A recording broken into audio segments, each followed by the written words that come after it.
All right, thank you, Mike.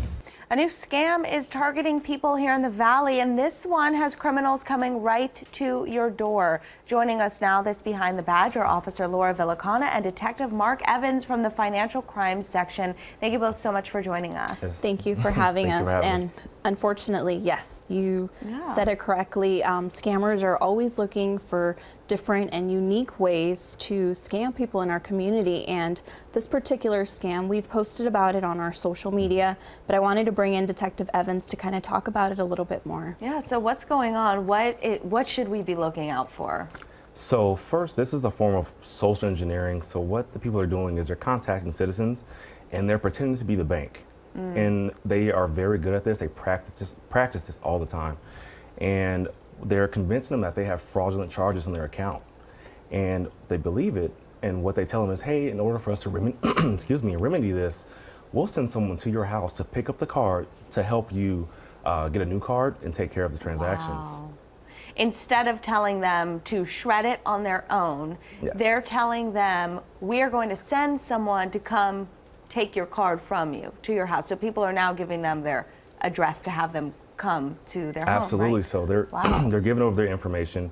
And once a person shows up at their door, they're actually cutting the card up in front of them. But what a lot of people don't realize is that card number is still available for that person to then go use.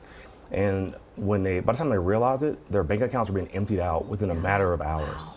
So now, are they, because the card is still active and clearly the criminals still can see the the code on the back, all of that info. Now they have your zip code, if that. So are they then doing online transactions, or are they able to empty the bank account? They're actually going to do physical transactions. So there's a way that criminals can re-encode cards into a different card. They can go to an ATM, and if they get your PIN number, they actually will go and take all the money out of your account without you realizing it. Wow. So what do you tell people to do to avoid this? So I'll give 3 tips to avoid this. First one, if your bank calls you and tells you have fraudulent transactions on your account, hang up the phone and call the bank back. Look on the back of your card, check the phone number, and verify that they actually are calling you. The second is to go to the website and actually check your bank account itself. And then set up bank alerts. So that way, you know, anytime there's a transaction in your account, you'll be able to get notified about it and know whether or not there was a fraudulent transaction. Wow. You know, when I first heard about this, I'm like, somebody coming to your door to cut up your card for you. I have never gotten service like that from a bank. So that would be a red flag right there.